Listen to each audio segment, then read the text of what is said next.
வணக்கம் வணக்கம். இது கழித்தல்.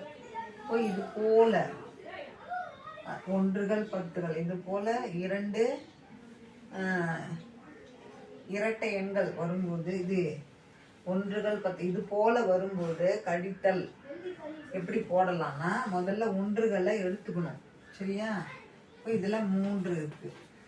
இதில் 3 இருக்கு. இப்போ இதில் 2 இங்கே இருக்கு இல்லையா? இந்த 2 3 பொருள் இருக்குன்னா அந்த 2 கொடுத்துட்டேன். மீதி எனக்கு எவ்வளோ? 1. சரியா? இங்கே எத்தனை இருக்கு? 4 இருக்கா? இப்போ இதில் 1 கொடுத்துட்டேன். 1 கொடுத்துட்டேன். அப்போ மீதி எத்தனை? 1 2 3 எடுத்து இங்கே போடணும். இப்படி தான் போடணும். சரியா? இதான் சரி. சரியா? தேங்க்யூ.